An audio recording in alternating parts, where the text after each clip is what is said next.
အားလုံးပဲမင်္ဂလာပါ Babylon Trading YouTube Channel နဲ့ပြန်ပြီးတော့ကြိုဆိုပါရစေကျွန်တော်ကတော့မြန်တော်ပါဆိုတော့ကျွန်တော်ဒီနေ့အားကြောင်းပြောမလဲပေါ့နော်market analysis ကြောင်းဒီနေ့ပြောရအောင်ပေါ့နော်အဓိကဒီကျွန်တော်တို့ကြိုရုံးလဲဇွန်လပြီးသွားပြီဆိုတော့အခုဇူလိုင်နဲ့ရောက်လာပြီဆိုတော့လေကျွန်တော်တို့ဇူလိုင်လအနေထားမှာကျွန်တော်တို့ဘာလုပ်ကြမလဲပေါ့ဘာလုပ်ကြမလဲဆိုတဲ့အကြောင်းလေးပြောအောင်ပေါ့နော်အဲ့တော့တစ်လလုံးစာ analysis တော့မဟုတ်ပါဘူးကျွန်တော်တစ်ပတ်စာ analysis ပဲကျွန်တော်ပြောမယ်ပေါ့နော်ကျွန်တော်ပြီးခဲ့တဲ့ဘက်ကကျွန်တော်တို့ဒီဂျာရပဒေနဲ့တောက်ကြမှာစပြီးတော့ရွှေကအတက်ဘက်ကိုရွှေ့လာခဲ့ပြီပေါ့နော်ဆိုတော့ Monday ဂျာဘက်ကိုသွားတယ်အင်္ဂါဘောထုမှသူဘာလုပ်တယ်လဲspinning တော့ပုံစံနဲ့ဘာလို့လဲကန်နဲ့နှစ်သုံးနဲ့ပြီးသွားရင်ဈေးဒီတစ်ဖက်လာအောင်ပြန်လဲခဲ့တယ်ပေါ့ခေါ်ပေါ့ဆိုတော့ကျွန်တော်တော့ပြီးခဲ့တဲ့အပတ်တုန်းကကျွန်တော် trade ကကျွန်တော်ရခဲ့တယ်ပေါ့နော်ကျွန်တော်တချို့ trade တွေရှုံးတယ်တချို့ trade တွေကျွန်တော်ပြန်မြတ်ခဲ့တာဆိုတော့ကျွန်တော်တော်တော်လေးရခဲ့ပါတယ်ရခဲ့တာနဲ့ကျွန်တော်ဘာလို့လဲ sorry နားထားဖြစ်တဲ့အတွက်ဒီ rate နေမှာတော့ကျွန်တော်ပြန်ပြီးတော့အယောင်းဝယ်လုပ်ခဲ့တာမျိုးမရှိတော့ဘူးပေါ့နော်အဲ့တော့အယောင်းဝယ်လုပ်ခဲ့တာမျိုးမရှိတော့ဘူးအဲ့တော့လက်ရှိကျွန်တော်ဘာမှတော့မဝင်ထားဘူးပေါ့နော်အဲ့တော့ရွှေချောင်းမပြောခင်မှာအရင်ဆုံးကျွန်တော်တို့ဒေါ်လာအကြောင်းအရင်ဆုံးလေ့လာရအောင်ဒေါ်လာဒီဘယ်လိုအနေထားဖြစ်နေရလဲဒေါ်လာဒီကျွန်တော်တို့ဘာလုပ်တင်တယ်လဲဒေါ်လာကိုဘာစဉ်းစားတင်တယ်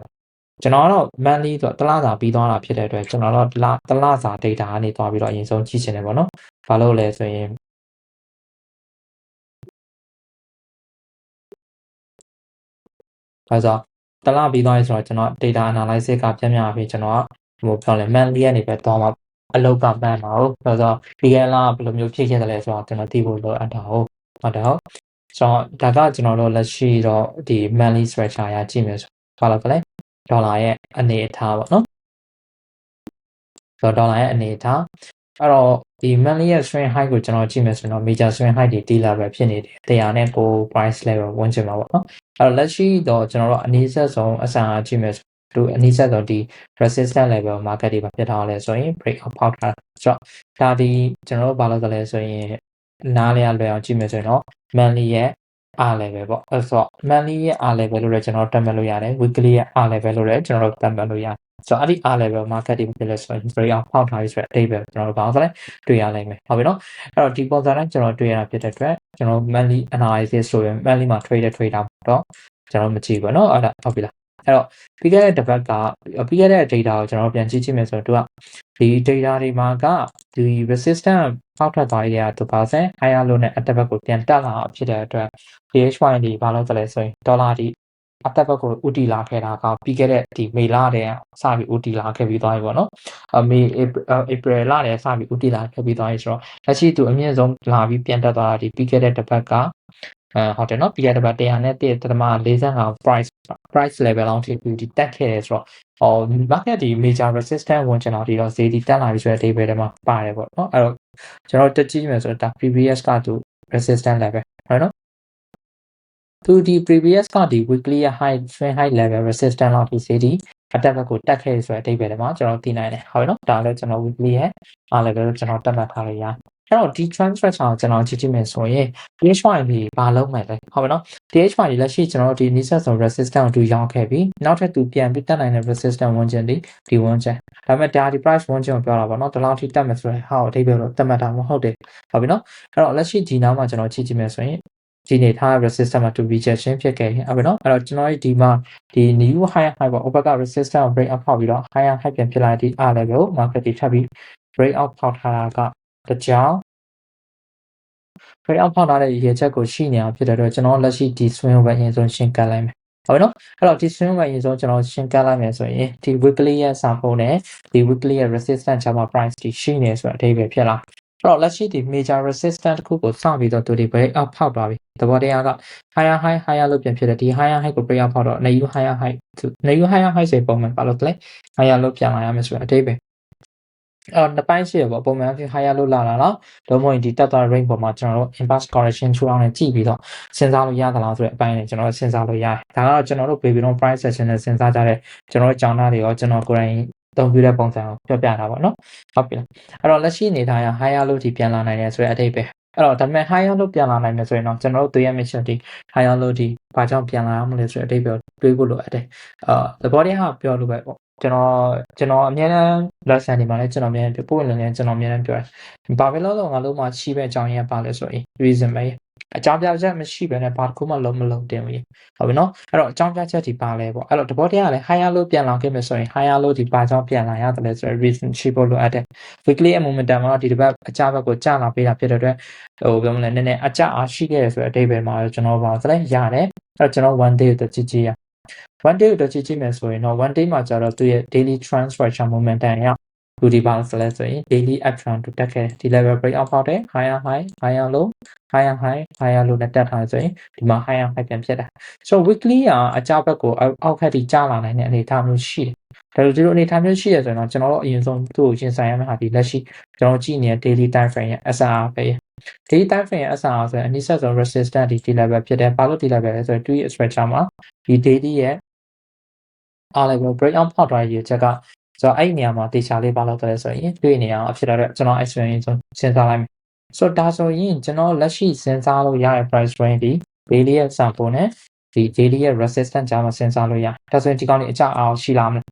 ပြီးခဲ့တဲ့ပတ်တော့ကကျွန်တော်နည်းနည်းကြည့်နေပဲเนาะဒီကောင်ရဲ့ momentum ဒီအတက်အားပါလာဖြစ်တဲ့အတွက်ဈေးဒီပါလို့ဆိုလဲတက်ပြီးတော့မှဒီမှာ correction တိစောက်တော့မယ်ဆိုရင်တော့ဆက်ပြီးတက်သွားနိုင်တယ်ကျွန်တော်တွေးမိတယ်ဒါပေမဲ့ daily trend ကြည့်တော့ daily resistance break out ဖောက်ထားတာ weekly ကြည့်ရင် weekly resistance break out ဖောက်ထားဖြစ်တဲ့အတွက် weekly က retracement အကြဘက်ကိုပြန်လာနိုင်တာလည်းဖြစ်တင်တယ်ဒါပေမဲ့ဘယ်လောက်ထိပြန်ကျသွားမလဲဆိုတော့ဟာကျွန်တော်မခက်မှန်းနေဘာလို့ဆိုခုလက်ရှိကျွန်တော်မြင်ရတဲ့ range ဒီ daily range ပဲရှိတယ်အောင်ဖြစ်တဲ့အတွက်တော့ဟုတ်ပြီနော်အဲ့တော့လက်ရှိကျွန်တော်တွေးကြည့်ခြင်းမယ်ဆိုရင်ကျွန်တော်လက်ရှိသူ့ကိုဒီ swing high ကိုအရင်ဆုံးသတ်မှတ်ထားမယ်ပေါ့နော်ဒါဒီ major swing high ဖြစ်တယ်ဒီနီးနားမှာသူ higher low level လေးရှိတယ်ဒီ level လေးကိုသူ body နဲ့ပိတ်သွားတာတော့မဟုတ်ဘူးသူဒီ shadow နဲ့ပိတ်သွားဖြစ်တဲ့အတွက်market ဒီ candle ပေါ်လုံးဝကြည့်မယ်ဆိုရင်တော့ရောင်းလို့အားနည်းတယ်ဆိုတဲ့အဓိပ္ပာယ်တော့တက်ရောက်တာရှိတယ်ပေါ့နော်ဒါပေမဲ့ရောင်းလို့အားနည်းတယ်ဆိုပြီးတော့မကြတော့ဘူးဆိုတဲ့အဓိပ္ပာယ်လည်းမဟုတ်သေးဘူးလေဒါပေမဲ့ lower structure momentum နဲ့show down ဒီဘာဖြစ်လာနိုင်လဲဆိုတဲ့အဓိပ္ပာယ်ကိုကျွန်တော်တို့တွေးဖို့လိုအပ်တယ်ဟုတ်ပြီနော်အဲ့တော့ base ကကြည့်ရင်တော့ဒါဒီ lower လို့ပြန်ဖြစ်တယ်ဆို lower high တဲ့နောက်ဆိုတော့အောက်ဘက်ကိုကျလာနိုင်သေးတယ်ဆိုအဓိပ္ပာယ်တွေးလို့ရတယ်ပေါ့နော်ဒါပေမဲ့ကျွန်တော်တို့အဲ့ဒီ reason တစ်ခုတည်းတော့မစဉ်းစားစေချင်တာဖြစ်တဲ့အတွက်ကျွန်တော်ဒီပုံစံတိုင်းကျွန်တော်စဉ်းစားမယ်ဟုတ်နော်ဒီမှာကျွန်တော်စဉ်းစားမယ်ပိုင်းဒီနှစ်ပိုင်းရှိတယ်ပထမတစ်ပိုင်းကကျွန်တော်တို့ဒီ zone ပေါ့နော်ဒီ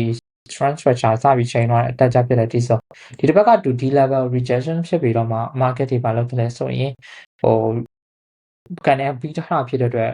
်ဒီ zone ဒီမှာဖောက်အောက်ထိကျသွားမယ်ဆိုအတိတ်ပဲမဟုတ်ဘူးပေါ့နော်အဲ့တော့အဲ့ဒီအနေအထားမျိုးကျွန်တော်တို့ကြည့်မယ်ဆိုရင်တော့ okay တရားဒီ DH1 ဆက်ပြီးတက်သွားနိုင်တယ်ဆိုရက်အန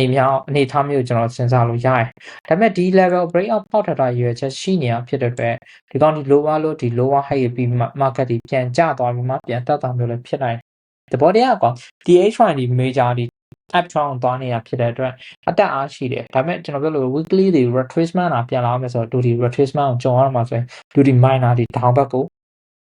market ဒီဆင်းလာဖို့လိုအပ်တယ်ဆိုတဲ့အဓိပ္ပာယ်ဟုတ်ပြီနော်ဒါ technical ရှုထောင့်ရခင်ဗျားတို့နားလဲရလွယ်အောင်ကျွန်တော်ပြောပြပေးတာဟုတ်ပြီနော်အဲ့တော့တဘောတရားကကျွန်တော်ပြီးခဲ့တဲ့ပြောလဲရှုထောင့်ကကျွန်တော်စဉ်းစားမယ်ဆိုရင်ကျွန်တော်ဒီ zone ကို correction ရှုထောင့်နဲ့ကျွန်တော်ပြန်တွေးတာမျိုးဆိုရင်တော့ကျွန်တော်ဒီလိုပုံစံကြီးတော့မတွေးချင်ဒါရဲ့ကျွန်တော်လုပ်မဟုတ်ဘောနော်အဲ့တော့ကျွန်တော် correction လုပ်နဲ့မတွေးချင်တာဖြစ်တဲ့အတွက်ဒီ level တော့သူဘာလို့ဆိုလဲဆိုရင် BOS ဖောက်ထားတယ်ကွာဟုတ်နော် BOS ဖောက်ထားတာဖြစ်တဲ့အတွက်ကျွန်တော်တော့ဒီကောင်းကိုလာရစပြီးချိန်နေဆိုတဲ့အဓိပ္ပာယ်နဲ့ပဲအရင်ဆုံးစစဉ်းစားခြင်းတယ်ပေါ့နော်ဘာလို့ဆိုတော့သိရမလား market movement တိတ်ပြီးကြိုက်လာတဲ့အထင်မှာမပါဘူးကွာတိတ်ပြီးကြိုက်လာတဲ့မှာမပါတော့နည်းနည်းတော့အဲ့ shoot down နဲ့ကျွန်တော်စဉ်းစားခြင်းနဲ့အဲ့တော့ကကျအဝယ် shoot down ပေါ့နော်ဒီနေရာမှာကျွန်တော်တော့လက်ရှိအနေထားထိဒီစုံမဖောက်ထားတာဖြစ်တဲ့အတွက်လုံးလုံးကြမယ်လို့အဓိပ္ပာယ်မတက်မှတ်လို့မရအောင်ဆိုပေမဲ့လက်ရှိဒီအနေထားကိုကျွန်တော်ကြည့်ကြည့်မယ်ဆိုရင်တော့ daily ဆိုရင်2 hour လောက်ကျွန်တော်ကြည့်ရင်တော့ကြည့်ရတခြား trend rate အရင်များသွားလို့ပေါ့နော်1 hour ကြည့်တော့ trend rate အရင်များတော့ကျွန်တော်လည်း clear ဖြစ်တဲ့ပုံစံရခြင်းဆိုတော့ပြီးခဲ့တဲ့ဘက်ကတော့တက်သွားမယ်ဆိုရင်ဒီ range zone တွေမှာနေ market အတက်အားကောင်းနဲ့ပါဆိုတက်သွားတော့မှာပေါ့နော်ဒါပေမဲ့ဒီမှာမပြီးသွားဘူးဆိုတော့ market ကအကြဘက်ကိုသူပါဆိုလဲပြန်ပြီးတော့ကျလာခဲ့တာဟုတ်ပြီနော်အကြဘက်ကိုပြန်ပြီးတော့ကျလာခဲ့တာအဲ့တော့ဒီနေထားမှာတော့လက်ရှိကျွန်တော်တို့ဘာလွတ်နဲ့မှမစဉ်းစားချင်ဘူး basic နဲ့ပဲစဉ်းစားမယ်ဟုတ်ပြီနော် basic နဲ့ပဲစဉ်းစားမယ်ဆိုတော့ဒီ level market ဒီ break out ဖောက်တာပြီးတော့သူဒီလာချင်းနဲ့အထိပ်ပဲဖြစ်နေပြီတဲ့အတွက် lower low high ဆိုရင် lower low ပေါ့အဲ့တော့ဒီမှာသူဒီ84ရဲ့ major support လည်းဖောက်တယ်ဒီdemand zone ဖြစ်တဲ့ key zone ပေါ့နော်ကျွန်တော်ခေါ်ကျွန်တော် key zone level လည်း strong pop စင်လာဆိုတော့နည်းနည်းအကျအား pressure တော့ရှိတယ်ဆိုတဲ့မှာပါနေရပါတော့အဲ့တော့အကျအား pressure ရှိတဲ့ထဲမှာပါတာဖြစ်တဲ့အတွက်ကျွန်တော်တော့လက်ရှိသူ့ကိုဒီ movement နဲ့ပဲစဉ်းစားခြင်းတယ်ပေါ့နော် နှစ်ပိုင်းရှိရပေါ့ခုနကကျွန်တော်ဒီ zone မဖောက်ရင်တော့တူတက်ကိုတက်မှာဒါပေမဲ့ဒီ movement မှာတော့ကျွန်တော်ကသူဘာလို့လဲအယောင်းလို့ရှိသေးတယ်ဆိုတဲ့အဓိပ္ပာယ်ကိုကျွန်တော်ကဟိုစဉ်းစားနေပါတော့အဲ့တော့စဉ်းစားနေတဲ့သဘောမှာကအကယ်၍မြန်မာ market momentum ဒီလိုမျိုးကျွန်တော်ပါဆိုလဲဖြစ်သွားပြီးတော့အနေငယ်ပြန်တက်ပြီးမှပြန်ကျပြီးတော့မှပြန်ကျမယ်ဆိုရင်တော့ DH1 ဒီပါဆိုလဲအဒီအောက်က major support ဝင်ကျွန်တော်ဒီသွားလာနိုင်တယ်ဆိုတော့ဒီမှာက information ကျွန်တော်ရှာမယ့် information နှစ်ပိုင်းရှိဒီ look ပုံစံမျိုးဖြစ်ခဲ့မယ်ဆိုရင်တော့DH1 ဒီကြောက်အောင်မယ်ဆိုတဲ့အဓိပ္ပာယ်ထဲမှာတက်ရောက်လာပဲပေါ့နော်ဒါပေမဲ့ဒီ look ပုံစံမှာဒီလိုကနေ market ပြန်ပြီးတော့ rejection ဖြစ်ပြီးပြန်တက်လာခဲ့မယ်ဆိုရင်တော့ information ဒီပြောင်းသွားပြီပြောင်းသွားရင်တော့ DH1 ဒီ attack back ကိုပြန်တက်ပြီးဆိုတဲ့အဓိပ္ပာယ်ထဲရောက်လာလိမ့်မယ်အဲ့တော့ဘာလို့ဒီနေရာမှာကျွန်တော်တို့အလဖစဉ်းစားရတယ်လဲဆိုရင်ကျွန်တော်ရဲ့ the foundation of forex trading lesson ဒီထဲမှာကျွန်တော်အများနဲ့ပြောထားတယ်အခြားသော video တွေမှာလည်းကျွန်တော်ပြန်ပြောထားပါတယ်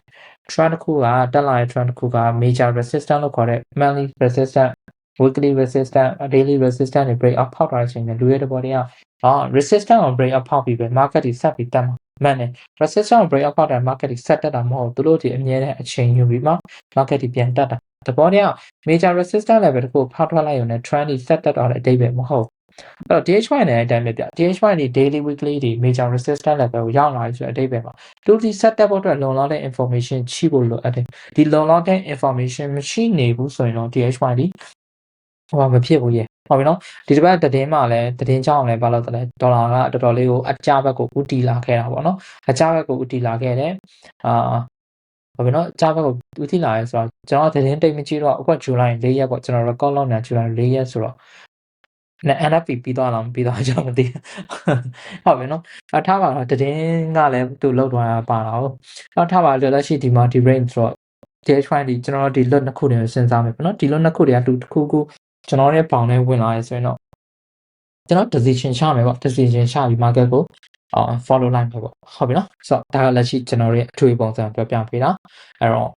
ကျွန်တော်ကြောက်အောင်မယ်လို့မြင်မိတယ်ပေါ့နော်ဒါပေမဲ့တရတီတော့မတွေးဘူးတရတီတော့မတွေးဆိုတော့တရတီတွေးလို့မရဘူးသူဆိုသူပြောင်းလဲသွားတဲ့ information ပေါ်မှာဒီကျွန်တော် decision ချရမှာဖြစ်တဲ့အတွက်ကျွန်တော်တော့ခဏပြောတော့ငါဒါထင်တာပါလားဆိုရင်အဲ့လိုအတွေ့တော့မတွေ့ဘူးဘာ reason ရှိတယ်လဲဆိုတော့ပဲကျွန်တော်တို့စဉ်းစားရပါဒါစဉ်းစားတာကျွန်တော်တက်ပို့ပြီးတော့ risk နည်းတယ် retail trader တယောက် retail trader တယောက်ကကျွန်တော်ငါထင်ပါတယ်ငါဒီလိုတက်မလို့ထင်တာငါဒီလိုကြောက်မလို့ထင်တာထက်ဘာကြောင့်တက်ရမလဲ reason ဘာကြောင့်ကြောက်မလဲဆိုတဲ့ reason ကိုအမြဲတမ်းမေး control ပါဟုတ်ပြီနော်ဇာခင်ဗျားလို့ရှင်းတန်နိုင်မဲ့နီလောင်ပြောတာတော်များများလူတွေမေးခွန်းမထုတ်ဘူးပေါ့နော်မေးခွန်းမထုတ်တာကြောင့်ပဲကျွန်တော်တို့ဒီသုံးချုပ်မှုများကြတာဟုတ်ပြီနော်အဲ့တော့ဒါပါအဲ့တော့ကျွန်တော်ရွှေကိုကြည့်အောင်ရွှေမှာလည်း money ကပြီးသွားတယ်ပြီးခဲ့တဲ့လလုံးကရွှေရဲ့က momentum ကအတော်လေးကိုအကျအဖက်ရှိလာခဲ့တာဖြစ်တော့ဒီတစ်ပတ်စပြီးတက်တယ်အဲ့တော့သဘောတရားကြည့်မယ်ဆိုရွှေက retrace ပြန်လာနေတော့လားဒါမှမဟုတ်လုံးဝအတက်ဘက်ကိုပြန်တက်သွားမလားဟုတ်ပြီနော်လူတိုင်းတော့ရွှေတက်စေချင်ကြတာပေါ့နော်ဒါပေမဲ့ထားပါကျွန်တော်လုံးဝဒီအဲ့ဒီတက်စေချင်တာကြားစေချင်တာမဟုတ်ကျွန်တော်လုံးဝမဲ့ဒီ reasonable အခြေခံပြီးတော့လို့ဟုတ်ပြီနော်လက်ရှိတာ previous က major support ဒီကောင်ဒီဘာလို့လဲ major support ဟုတ်ပြီနော် weekly support ဖြစ်မယ်နောက်တစ်ခါကျတော့ဒီမှာသူ weekly ရဲ့ဘာလို့လဲဆိုရင် weekly ရဲ့ဘာလို့လဲ support market ဒီ break out ဖောက်လာတဘော major trend တစ်ခုက weekly ရဲ့ support break out ဖောက်တယ်ဒါဒီ weekly ရဲ့ resistance ဟုတ်ပြီနော် weekly ရဲ့level ဖြစ်တဲ့ resistance တော့လက်ရှိဒီ trend ကိုကြည့်ရအောင်အဲ့တော့ဒီ trend ကိုကြည့်တဲ့အခါမှာ market ဒီဘာလို့လဲဆိုရင် major support break out ဖောက်ဒါခုနကျွန်တော်ပြောလို့ပေါ့ major resistance break out ဖောက်တဲ့အချိန်မှာချက်ချင်းတက်သွားတယ်ဖြစ်နိုင်လို့ retracement ပြန်လာတဲ့ line အဲ့တော့ major support ကို break out ဖောက်ပြီးသွားတဲ့အချိန်မှာလေတဘောတရား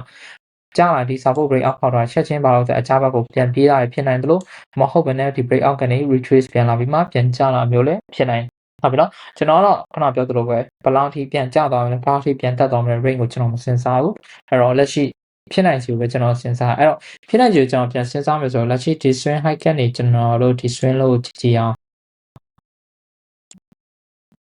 ဟုတ်နော်ဒီ swing high ကနေကျွန်တော်ဒီ swing low ကြည့်မယ်ဆိုရင် market range ဒီပြန်ပြီးတော့တက်လာနိုင်တဲ့ key ပေါ့နော်ပြန်ပြီးတော့တက်လာနိုင်တဲ့ key level ဒီ update level ဟုတ်နော်ဆိုတော့ဒါဒီ weekly ရဲ့ key level ဆိုတော့လက်ရှိ range ဒီကျွန်တော်တို့ဒီအနေထားအရစဉ်းစားနိုင်တာဖြစ်တဲ့အတွက်အကယ် weekly trend ရကြည့်မယ်ဆိုရင်တော့သူပြန်တက်လာနိုင်တာဒီဒီလောက် level လောက်ထိပြန်တက်လာဆိုတော့4500ဝန်းကျင်လောက်ထိပြန်တက်လာနိုင်ဆိုတဲ့အဓိပ္ပာယ်အဲ့တော့ရွှေကအရင်မပျော်နဲ့ဘောနော်တက်မယ်ဆိုလည်းဟာဒီလောက်တက်မှာဆိုပြီးတော့ဇွတ်မပျော်နဲ့ပေါ့နော်ကျွန်တော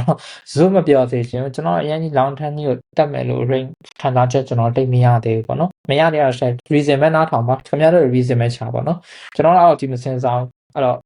့ဒါဒီပြန်တက်လာမယ်ဆိုတော့4500လောက်ထိ market တွေ weekly လာနိုင်တာပေါ့ weekly လာနိုင်တာဆိုတော့တစ်ပတ်တည်းပြီးတဲ့ကိစ္စမှမဟုတ်တာဟုတ်တယ်မလားအချိန်ပေးရအောင်ပါလေအဲ့တော့လက်ရှိကျွန်တော်တို့ဒီမှာတွေ့ရတဲ့အနေအထားကြည့်မယ်ဆိုရင်ဒါဒီ weekly ရဲ့ပေါ်ပြောင်းလဲစာပို့လဲဟုတ်တယ် daily ရဲ့ဘာလို့လဲစာပို့လဲဟုတ်တော့ကျွန်တော်အဲ့ level ရင်ဆုံးကြည့်မယ်နောက်တစ်ခါဘာလို့လဲဆိုရင်လက်ရှိဒီ daily ရဲ့ swing high level တဘောတရားကောင်သူက daily range မှာတော့ကကျလာ trend range ဒီ daily ရဲ့သူဘာလို့လဲစာပို့ market ဒီဘာလို့လဲ break out ဖောက်ခဲ့တယ်ဟုတ်ပြီနော်ဒါဒီ daily ရဲ့အားကိုဆိုတော့ break out ဖောက်ခဲ့တာဖြစ်တဲ့အတွက်ဘေးရဲ့ basis knowledge ရကြည့်မယ်ဆိုရင်ဒီမှာလဲသူဘာလို့လဲ lower low ဆိုတော့ဒါဒီ daily ရဲ့lower low လို့လည်း market ဒီဘာလို့လဲ break out ဖောက်တယ်တနည်းအားဖြင့်ဆိုရင်စာပို့ break out ဖောက်တယ်ဒီမှာကျတွေ့ရပါဆိုရင် lower high level ရှိဟုတ်နော် daily ရဲ့ lower high level ဆိုတော့ဒီ lower high ဆိုရယ် R level resistance ကိုဒီဘက် daily channel ရကြည့်မယ်ဆိုတော့ဒီခုမှပါလို့လဲဖောက်သွားဆိုတဲ့အဓိပ္ပာယ်ဟုတ်နော်အခုမှသူဖောက်သွားဆိုတဲ့အဓိပ္ပာယ်ဖြစ်တာဖြစ်တဲ့အတွက်